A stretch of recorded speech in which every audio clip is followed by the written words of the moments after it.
그러니까 누군가가 자꾸 이렇게 전도를 하려고 하니까 제가 말을 안 들으니까 하나님께서 그 많은 재산을 송두리째 뺏어가빈 거 어디로 보증으로 써보지도 못하고 그러면서 IMF가 왔잖아요. IMF가 오니까 보석장사 돼요 안 돼요? 금모기를 하는데 제가 보석장사를 하고 앉아있으면 되겠습니까 안 되겠습니까? 안 됐어요. 그래서 보석장사를 접는데 나는 내가 좋은 차에다가 좋은 집에다가 부산의 서면에서 보석장사를 하니까 하리하고 나는 내가 굉장히 잘 사는 줄 알았는데 그 IMF가 보석장사를 딱 접고 나니까 남은 거는 빚밖에 없었어요. 그때는 은행에도 가면은 사장님 사모님 가고 뭐 대우를 해주다가 제가 가게 문을 딱 닫고 나니까 남아있는 거는 카드 빚하고 끌어낸 거하고 굉장히 빚이 많더라고요. 그래서 제가 굉장히 어려운 고난을 겪었습니다. 그 당시에. 그래서 제가 간증을 다니면서 여러분 돈 좀 있을 적에 누가 전도하면 따라가서 저처럼 복상망해갖고 가지 말고 제가 그 이야기 그래서 빚만 엄청나게 많이 지고 집에 딱 들어앉았으니까 할 게 어디 있습니까? 집에 들어앉았으니까 나 때문에 빚쟁이들이 찾아와요. 나 때문에 은행에서 전화와요. 할 짓이 아닌 거예요. 그래서 저는 보석장사를 했기 때문에 금은 좀 있잖아. 금은. 그래 금을 갖고 한 3년은 산 것 같아. 애들 공부도 시키고. 그런데 그게 떨어지고 나니까 할 게 없었어요. 그래서 우리 아이가 지금 41살 먹는 아이가 그 당시에 고등학교 2학년이었고요. 작은 아이가 중학교 3학년이었어요. 지금 39이에요. 근데 그 아이들 둘이를 데리고 제가 야 이래가 살면 망겠노? 이래갖고 내가 있을 적에는 형제간이 많으니까 형제간도 많고 좋은데 시집 가난하니까 나를 우르르 보던 사람들이 다 이제 어떻게 나를 피해가는 거예요. 그래서 형제간한테 전화를 하면은 지금 이 동네로 시집 왔다 본 동생이 언니한테 언니 전화 오면 전화 받지만 언니가 돈 빌리 돌라 그래. 저끼리 카드라 방송을 하는 거예요. 카드라 방송. 그래서 다른 거는 다 견딜 수 있는데 제일 가까이에 있고 형제간들이 그러니까 견딜 수가 없었어요. 너희들은 안 보면 겉보이잖아요. 여러분들 혹 그런 경험 해보신 분 계세요? 다른 데는 많이 있는데 이건 없으니까 천만 다행입니다. 없기를 바랍니다. 영원히. 그래서 너무너무 살 수가 없었어요. 그래서 우리 애들을 듣고 제가 이 소리는 잘 안 하는데 우리 애들로 둘이 듣고 그때 제가 차가 러망에 있었어요. 러망에다 태워가지고 기름을 끝까지 이어가지고 가다 기름 떨어지면 죽을 기라고 딱 대고 차에 타려고 하니까 우리 아들이 눈치를 긁었는가 아무도 안 타려고 그래요. 그래서 못 갔습니다. 못 가고 여기서가 있습니다 지금. 그래서 그런 고난을 겪고 있을 적에 저도 오늘 저녁처럼 이렇게 바람 성령바람에 지금은 우리 이제 장로님을 제가 그때 바람 성령바람을 제가 이제 초신자 때 제가 바람 성령바람에 참석을 한 거예요. 교회 목사님이 오늘 다른 교회에서 혹시 성도들 모시고 왔죠, 그죠? 다 우리 목사님이 창원에 전도 집회를 하는데 어느 집사도 아니고 그때는 5개월 동안에 350명을 전도했다고 집회에 가자 그랬어요. 2달 됐어요. 제가 교회에 나간 지가. 그래서 따라갔었어요. 따라가서 맨 앞에 앉아가지고 제가 들었어요. 근데 지금은 우리 장로님이 10몇 년 전에, 10한 2, 3년 전 일인 것 같아요. 그때는 순천시청에 다니시다가 그만두고 그때는 키도 크시고 잘생겼어요. 근데 10년 뒤에 제가 만난 거예요. 10년 뒤에 만나갖고 제가 바람 성령바람 간증자로 이렇게 있을 거라고 누가 알았어요? 아무도 모르는 거예요. 근데 그때는 키도 크시고 참 잘생겼는데 10년 뒤에 만나니까 장모님의 나는 할머니 할아버지가 된 거예요. 여러분들 오늘 이 자리에 저처럼 바람 성령바람에 이 자리에 오셔가지고 저는 그때 저 집사는 그때 서리집사는 좋겠다. 350명을 전도를 6개월 동안 해가지고 간증을 하러 다닌단 말이에요. 그래서 다음에 하나님 앞에 가면은 굉장히 축복을 많이 받겠다. 그런 생각을 가지면서 제가 초신자지만 뭔 생각을 가진다면은 그래 나는 전도왕은 안 되더라도 전도는 많이 해야 되겠다. 제가 그런 마음을 품고 간 거예요. 품고 그때부터 제가 새벽 기도를 간 거예요. 거기서 제가 전도회가 간 이야기를 드릴게요. 어느 화장품 하는 아줌마가 저한테 계속 전도를 했어요. 근데 쫄딱 망해갖고 집에 들어앉았으니까 할 게 없잖아. 근데 그때 뭔 생각이 드냐면은 내가 교회를 한번 가볼까? 세상 사람들이 다 나 이제 형제간도 멀리하고 그랬는데 이래가 내가 어떻게 살겠노? 그때 전도하는 그 집사님이 지금 나를 교회 오라 그러면은 내가 지금은 시간이 있고 있으니까 가겠는데 전화가 안 오는 거예요. 그래서 여러분들 전화를 자주 하셔야 돼요. 하다 말다 이러면 안 되고 전도해도. 그래서 전화가 온 겁니다. 그래서 교회를 따라간 거예요. 돈마벌이 가지고 저 혼자 잘 먹고 잘 사는 게 아니에요. 그래서 제가 제 인생에 있어서 제일 선택 잘한 거는 하나님께서 손 내밀 때 제가 도망을 갔었어요. 전도할 때 도망을 갔단 말이에요. 그랬는데 그때 제가 하나님 손 내밀 콜링할 때 제가 손을 잡고 갔으면 안 망했어요. 근데 그때 누군가가 전도를 계속 하는데도 불구하고 제가 무시했거든요. 십자가 못 부리는 사람하고 말도 안 했어요, 저는. 그랬기 때문에 제가 모든 재산을 잃은 거예요. 그래서 지금 생각하니까 다 잃어도 하나님 만난 게 나는 내 인생에 있어서 최고의 잘했다는 선택을 하고요. 그 다음에 기도해갖고 직장 달라 기도했을 적에 보내주신 곳이 부동산이었습니다. 부동산. 그래서 그 부동산을 통해 가지고 많은 사람들이 구원을 받고 가정이 회복되고 신앙이 회복되고 모든 게 회복됐어요. 그게 제가 잘해서 그런 게 아니고 전적으로 하나님 은혜였어요. 그리고 저 뒤에 하나님께서 우리 박장로님, 우리 권사님, 우리 장관님 모든 분들을 우리 회사에 보내주셔가지고 4년째 기업 예배를 한 달에 한 번씩 드립니다. 그리고 이 회사를 통해서 나오는 수익은 제가 잘 먹고 잘 사는 게 아니라 제가 하나님한테 축복받았으니까 베푸는 겁니다. 나누는 겁니다. 그래서 우간다에 그 학교를 3,600평의 학교를 작년에 지어가지고 학생들이 400명이 공부를 하고 있고요. 이제 교회도 여러분들 여기는요 너무 좋은 곳이에요. 우간다 같은 나라에는 먹을 게 없어요. 신발도 벗고 있어요. 하루 한 끼밖에 못 먹어요. 전기도 없어요. 아무것도 없어요. 그럼에도 불구하고 음악 같은 데서 얼마나 열정 있게 찬양을 하는지 말도 못해요.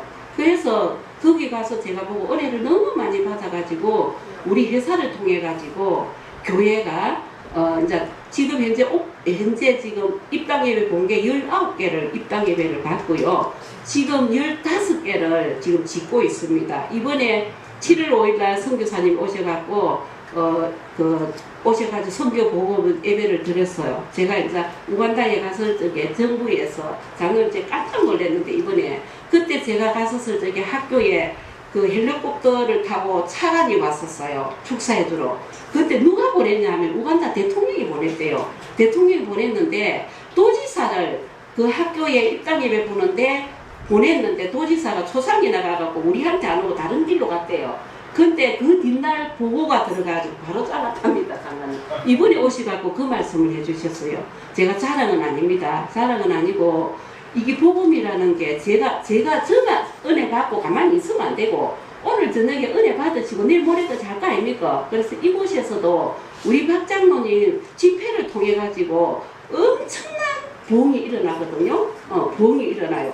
다른 사람들은 이 바람 성령 바람을 듣기 위해서 부산에는 안 하니까 부산에서 여수까지 3일 동안에 성도들을 보내가지고 여간에 잠자면서 집회를 들었다는 거 아닙니까? 지금 집회를 들었어요. 그런 분도 있는 반면에 요 시골 교회에 와서 이렇게 우리 장관님까지 와서 이렇게 집회를 한다는 것은 전적으로 하나님 은혜고 여러분들의 기도 덕분입니다. 그래서 예, 저는 자랑은 아니고 그냥 제가 하나님 자랑, 내가 만난 하나님 너무너무 좋으신 하나님이시고 또 우리 모든 가정을 회복을 해주셨어요. 그래서 자녀 손자까지도 예수를 다 믿고 동생들도 여기에 그때 시집 왔다 그 동생이 제가 망하니까 얼마나 저한테 못되게 했는 거 알아요. 그래서 제가 앙금이 남아 있었어요. 그래 언니는 잘 살아야 돼. 언니는 잘 살아야 돼. 근데 나는 예수를 믿었고 동생은 예수를 안 믿은 거예요. 근데 이번에 뭔 일이 있었냐 하면은 동생 두 가정이 무너진 거예요. 제가 마음이 너무 아팠어요.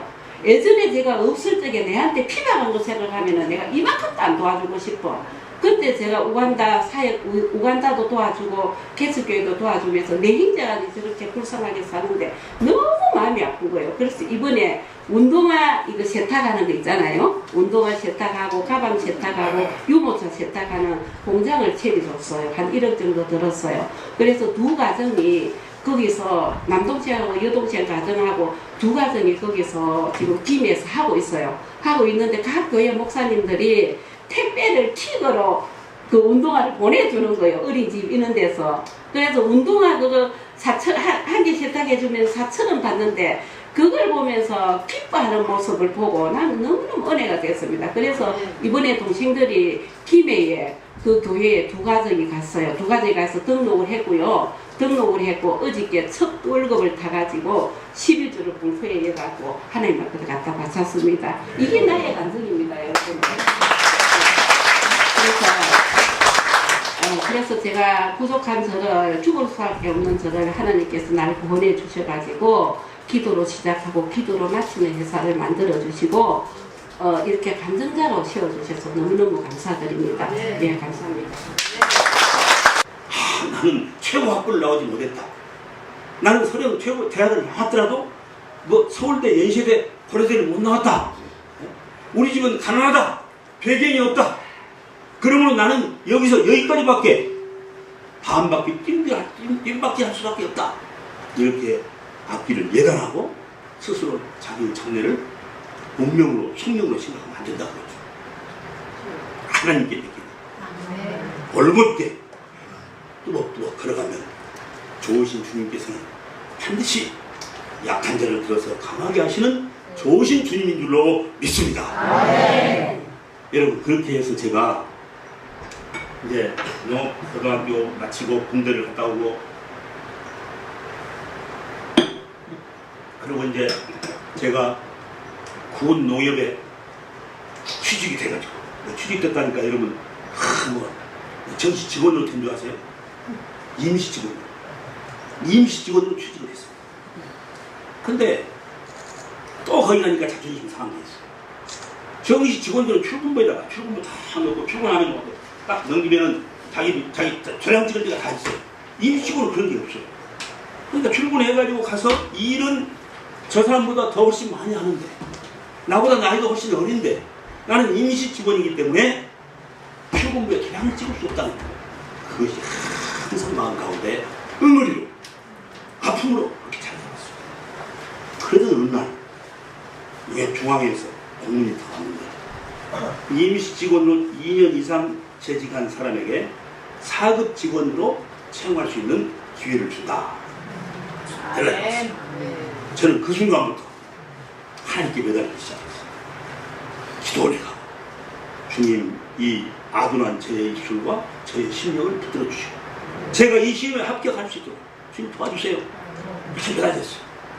근데 이제 어떤 분들은 참 주님께서 은사를 베푸시기를 아니 그럴 때는 좀 기도하면은 그래 내 아들 영진아 하고 떨리는 음성으로 내가 너를 붙들리라 이렇게 좀 해주시면 얼마나 좋아요. 어떤 분들은 또 방언의 은사를 받고 저는 그런 은사가 없어요. 그러니까 저는 하나님께 매달리면서 간절히 기도하다가 번개같이 떠오르는 생각이 떠오르는 게 지나가요. 그럼 그 순간을 안 놓치기 위해서 저는 같이 제 아내와 함께 어디 비행기로 여행을 하다가도 여보 그러면 벌써 그냥 메모지하고 이 볼펜을 저한테 손에다 안겨줘요. 그럼 그때 떠오르는 생각을 빨리 정리해서 메모를 해야 그대로 기도하면서 그걸 진행하면 반드시 성공해요. 성령께서 가르쳐 주시는 줄로 믿습니다. 그때 그 시험도 제가 주님께 매달리면서 한 3개월을 우리 동료들이 제 일을 다 봐주면서 아깝다. 저를 향해서 아깝다. 임직원을 그냥 그대로 두기가 아깝다.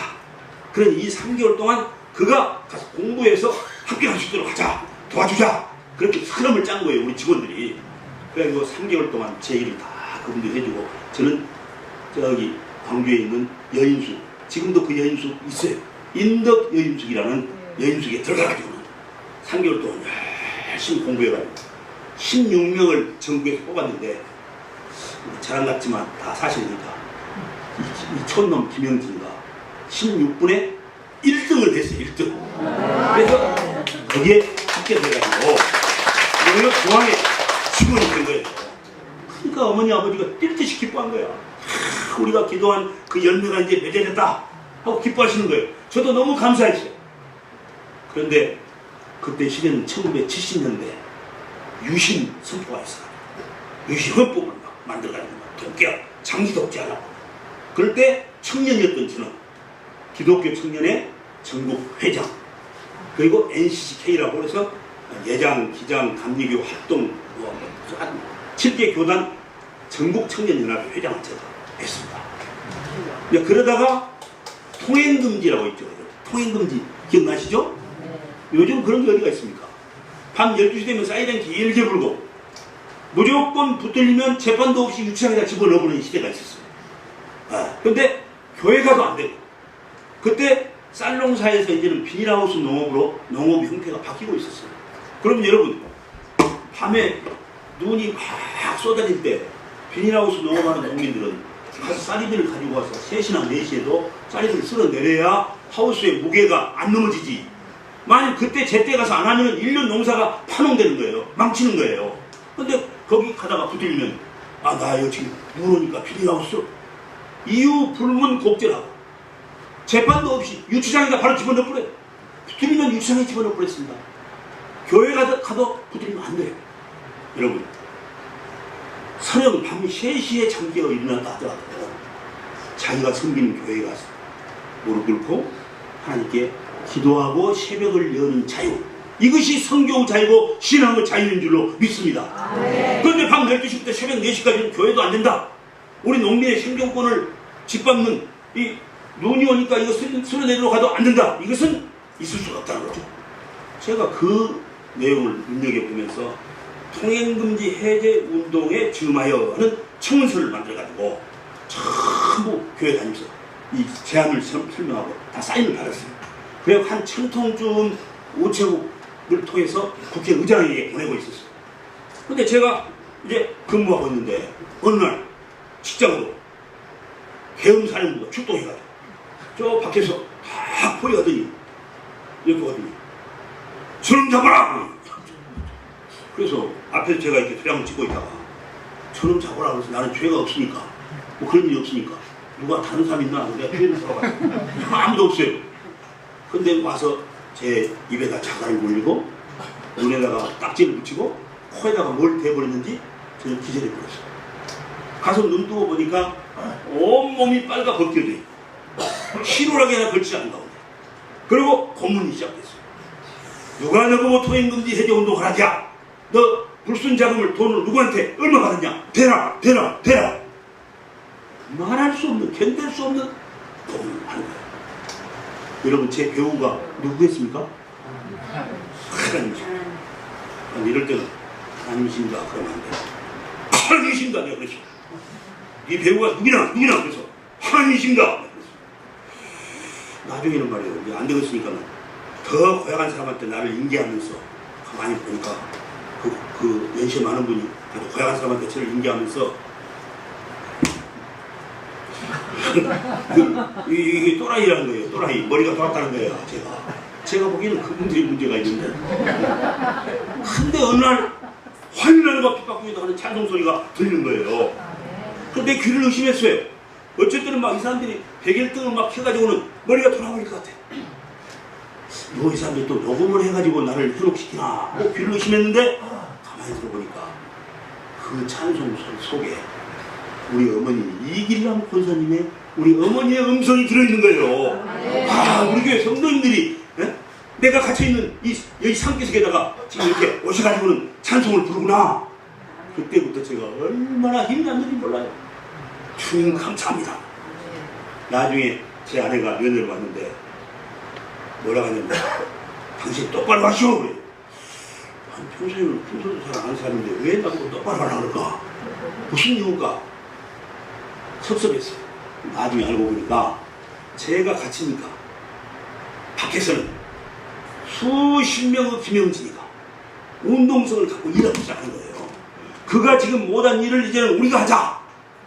그래가지고 통행금지 해제 운동에 대한 청원서에 사인을 하기 시작한 거예요. 그리고 제가 이제 갇혔다고 하니까 제가 갇혀있는 곳으로 산기슭에다가 와가지고 버스가 10개가 와가지고 텐트를 치고 가서 막 솥단지를 걸고 나무를 해오고 김영진 청년회장을 석방하지 않으면 우리가 안 돌아가겠다 이렇게 된 거예요.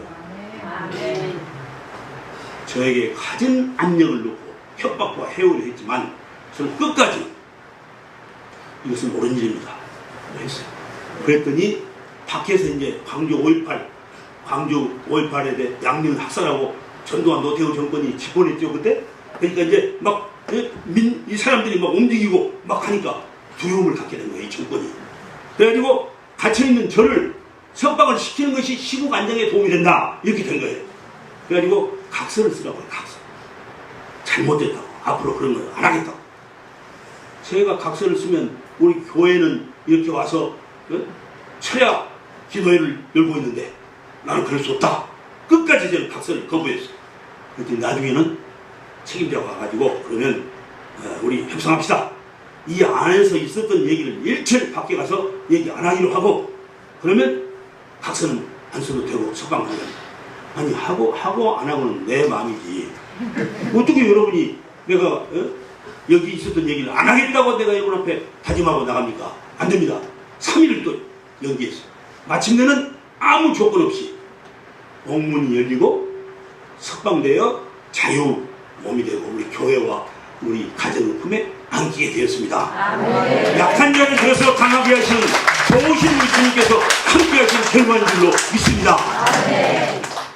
사건을 통해서 일어난 하나님은 제가 여러분에게 고백하고 있는 이 사건이 마침내는 점점 강진, 완도, 해남 지역으로 퍼져나가고 교회 다니는 사람들 함부로 했다면 큰일 나겠구나. 그리고 이제 밖에서는 김영진 청년회장이 우리 농민들의 이 삶의 현장을 보호하기, 지켜주기, 대변하기 위해서 권한을 받았다. 이것이 나중에 커져가지고 여러분 제가 평소에 국회의원 되겠다고 하나님께 기도해 본 일도 없는 사람인데 제가 국회의원에 출마하게 돼요. 또 우리 교회의 목사님들과 장로님들과 성도님들 기도로 제가 상대가 아주 전두환 노태우 대통령하고 육군사관학교 동기생이고 별을 둘 달고 국회의원 8년이나 하신 분인데 이 무명의 양치는 목동에 불과했던 김영진 제가 국회의원에 당선되어 이제 국회에 가게 됐습니다.